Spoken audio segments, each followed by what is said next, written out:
I'm Christine, and episode 6 of season 2 of Shadowhunters has premiered! Shadowhunters, Shadowhunters, Shadowhunters, hype, hype, hype, hype, hype, hype. Okay, so episode 6. It was another episode that flowed really well. Some nice character moments. Wasn't as good, I don't think, as the previous episode, but it was a decent episode. I'd give it a B+. Yeah, I mean, like, it flowed really nicely and it had some really nice moments. The Iron Sisters, it's called the Iron Sisters, and the Iron Sisters line was just like, I don't know. I think it's just like, it's different from the book, so it's making me feel like, but we got some really nice Malik moments and some really nice Simon Maya moments. And then we have the Iron Sisters. That's it for the non-spoilery section of this review. If you haven't watched it, go ahead and watch it, come back, and we can discuss it together. Bye, non-spoileries! Okay, the Simon-Maya relationship start here was done so well. I feel like they just had really great chemistry together. I loved hearing Simon tell these stories about their past. When he was telling Maya how he and Clary met in first grade and he had an allergic reaction to clay, my heart, I kept waiting for Maya to talk about Jordan. She didn't. I don't know if they're gonna have him in here. I did really like the scene with her and Luke. I think she's a really great actress. Oh, and I love when she first came to see him and she was like, "You sleep in a canoe?" Yeah, it's pretty comfortable. Do you always talk this much? Only when I'm nervous. Why are you nervous? It's just like my natural disposition.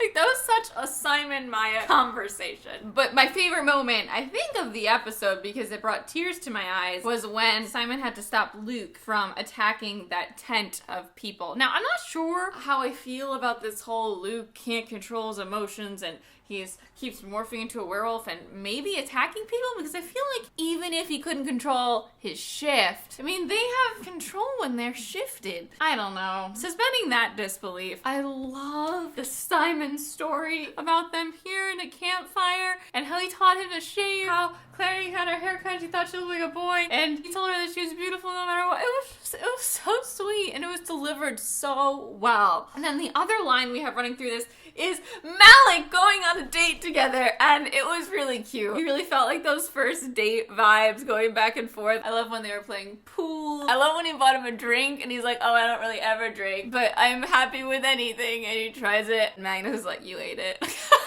I felt so bad for Alec, because I can't imagine being in this position when the person you really like that you're on a date with says that they've been with 17,000 people before him. I just can't imagine that. And I mean, his reaction was totally warranted. And I really like that in the span of this episode, you know, he kind of just is like, "You know what? I don't care." And they had such a nice kiss at the end of the episode. And then Jace walks in.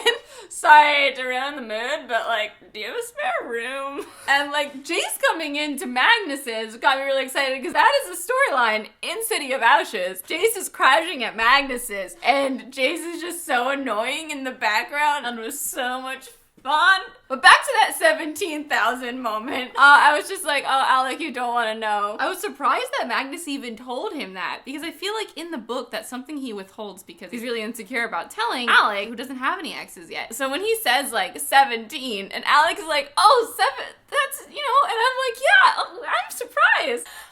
Then he's like, 100? When it's not 100. Oh my goodness. It was a funny moment, but it was also a moment where I felt bad for Alec. How do you react? Izzy and Clary are sent to the Iron Sisters to find out more information about Valentine and the Soul Sword. Izzy is already under Aldertree's thumb. We already see her hand shaking. She needs the Yin-Fen. We go to the Iron Sisters. In order to get in, you have to pass a purity test. I don't know if this is like a real thing. Like, we've never actually gone into their headquarters. I have to reread City of Lost Souls. I don't think we go all the way in. I think we just meet a sister outside. To go in, you need to like take this purity bath that senses demonic presence, and as soon as they said it, I was like, "Oh man, Izzy's not gonna pass." And Izzy doesn't pass and finds out that the Yin-Fen is demonic. Now, I was immediately happy that she knows this now, but at the same time, she's already addicted, so she's kind of effed. But when they explain the Yin-Fen, they say it's made from vampire blood, which was just like kind of weirded me out, because I know it's not. You know, it's from a specific greater demon. I didn't really think about it last week, but like the Yin-Fen, Jem takes the Yin-Fen because he was attacked by this demon, this like greater demon thing that injected him with its venom, and its venom was so addictive that he needed it to live, or else he would have died. And that's why he is on Yin-Fen. Now, they've kind of completely changed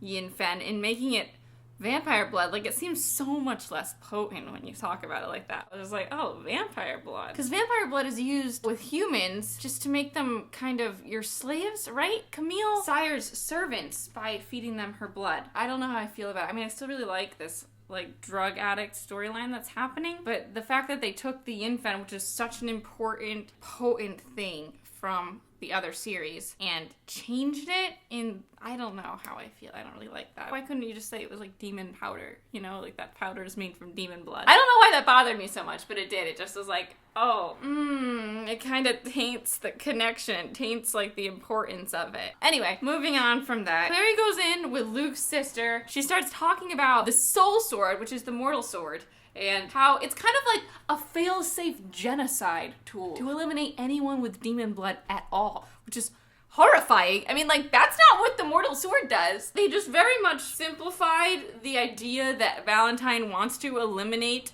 all demon-blooded creatures and just made him an all-inclusive kill weapon. When in reality, the mortal sword, you know, once you do a certain ritual, it can control demons. The mortal sword is such a threat, but it's not like an ultimate death threat, so it's not all or nothing. So he could use it and open up the portal and let all these demons in, but it's not like immediately kills everyone. So it sounds like he can't use the sword at all, or else everyone dies. He wants the sword, he wants all 3 mortal instruments so he can raise Raziel and ask for a favor. Now it's like his ultimate goal is just like perform this big genocide. We haven't talked about how the mortal instruments connect and what they do if they connect. Maybe we'll get there. I don't know. Maybe I'm thinking about this too much. I don't know. It was just like weird. And like to activate it, you need like a bolt of lightning and someone with angelic blood or something. So I'm assuming that's gonna be Clary because she has the angel blood. I don't know where they're gonna get a lightning bolt. Like that sounded very Frankenstein. We need a lightning bolt to fuel it. We'll see. I mean, it wasn't a bad episode if you just look at it as a TV. And my mind was just like, when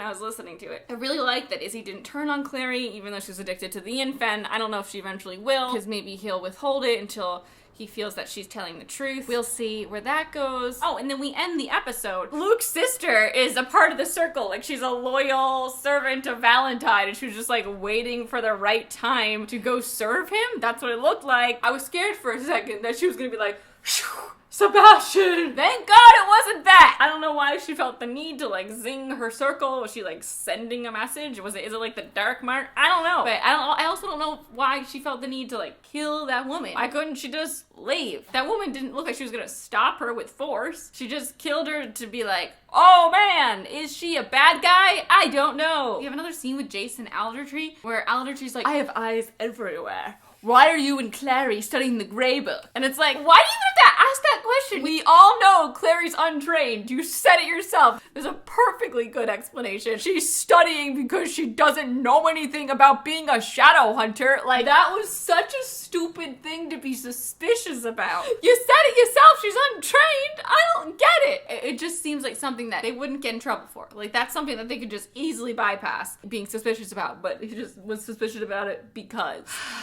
I don't know how to feel. I'd love to hear how you felt. Are you feeling like me, like really conflicted about how to feel with these new weird changes that like don't feel necessary? But we'll see. I'll see where they go with it. I'm open. My brain just doesn't want to accept it, so it'll take some time. Please share your thoughts. I'm Christine. I make videos every Tuesday. I'm @XteenMay on Twitter and Instagram. I will see you next time. Goodbye!